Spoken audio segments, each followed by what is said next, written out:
I rove it out 3 years ago, while the sun sank into the west. My mother's words far from my mind, my love's name sinking in my breast. Wandering lost in love or dream, I followed the path of the winding stream, until I reached the washer's ford, and there I thought to stop and rest. Yet when I reached the singing falls, another soul was standing there, a washerwoman, old and grey, faded flowers in her hair. Though she was stooping to her task, blithely I went to her and asked, "Good women, if you're growing weary, I have some apples we might share." Slowly did she turn to me, then gave a little smile. "I thank you for your kindness, maid, and soon shall rest a while. I've rarely met one so giving among the dead or of the living. I shall share your apples soon as I have finished my travail." The sunset stained the water crimson beside her heap of work. The dusk crept in the forest, and the day with short grow dark. "Thou art old, while I am maid, let you take rest and take my aid. If you wish," said she, "but you must wash this torn and bloody sark."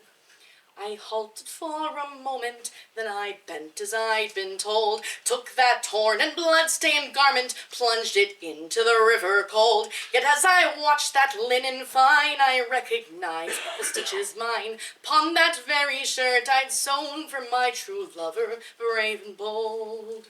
Too late remembered I the tale of the laundress of the dead, who'll cleanse the clothes of those new slain while the river's sun's drained red, who wait beside the bloody stream and for their lovers loudly keen. Too late then did I understand that I was trapped and he was dead.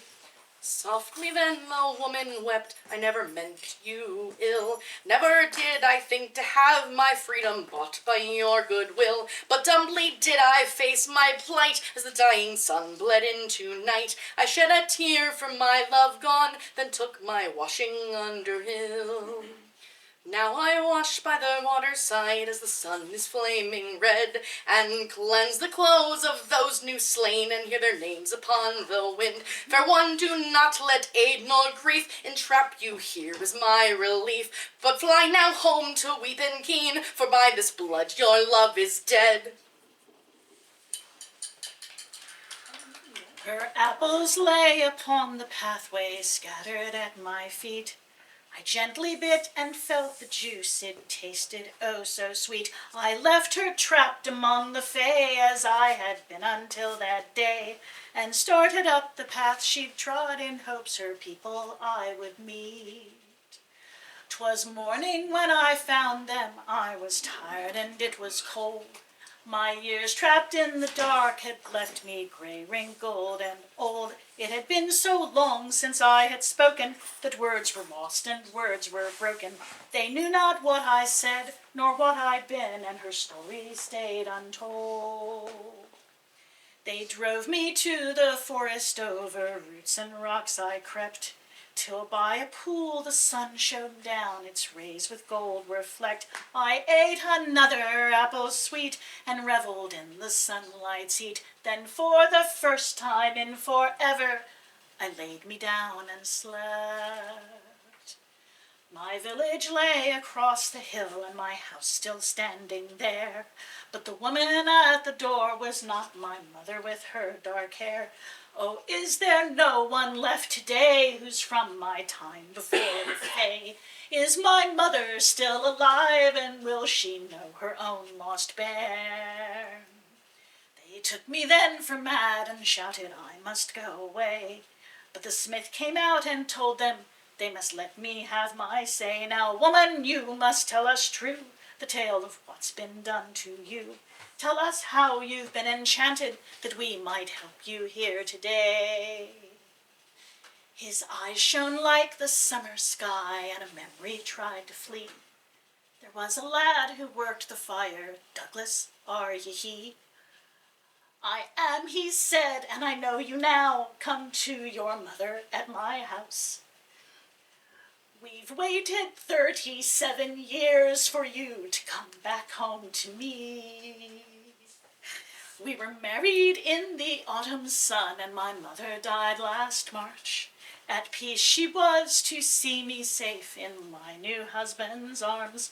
We found the folks of she who saved me, and took them to where she now gravely weeps and keens and washes mourns for all of those who come to harm.